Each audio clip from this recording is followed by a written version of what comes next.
namin for tonight.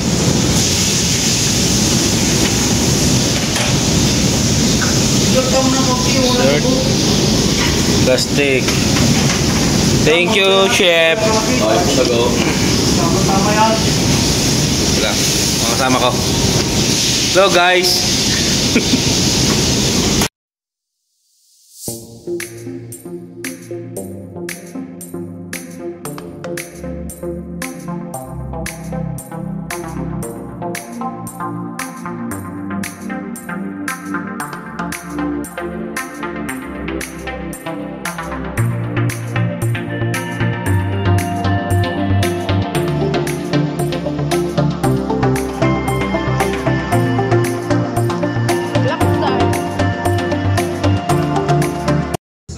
Magandang buhay guys, welcome ulit sa ating mini vlog. Ito po ulit ang inyong Marino JB na maghahatid sa inyo ng isa na naman pong istorya at pangyayari dito sa barko.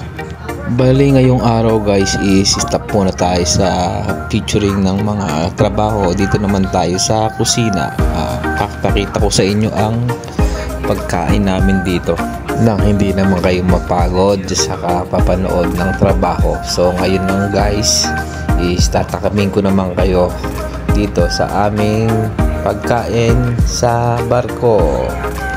About sa drinks dito, hindi katulad sa ibang mga barko na hingi ka pa sa chief cook ng inumin. Dito kukuha ka lang kung ano gusto mo.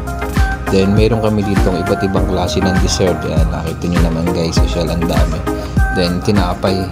So di kayo magugutom talaga. Then sa menu naman is around na sa 7 or 8 days kami per day per kain. Ang ulam namin for tonight,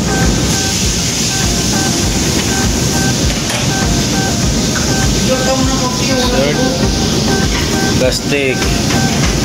Thank you, chef. Wala, mga kasama ko. Hello guys.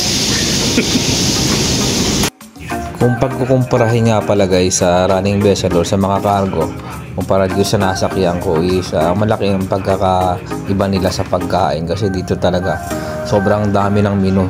Kada isang kainan o lunch nasa 7 or 8 na menu kami per meal na pagpipilian, kumpara sa running vessel o sa mga cargo na 2 putahe. Pero okay na din kasi madami na din na pagkain kung tutuusin.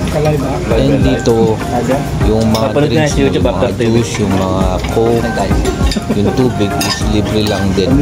Hindi mo na siya bibili sa banded store na kamukha sa iba nga. So kasi na bibili ka pa sa banded store, catered mo, ito order ka pa, then i-charge sa'yo sa salary mo at the end of the month. So dito malaking tipid din. Then sobrang busog ka talaga. Kung talagang malakas kang kumain is tataba ka dito sa offshore o dito sa nasakyan kong barko.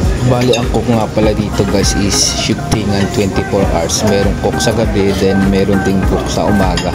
Then sa umaga is isang chief cook, second cook, and then 2 steward. Then sa gabi isang second cook and then isang steward.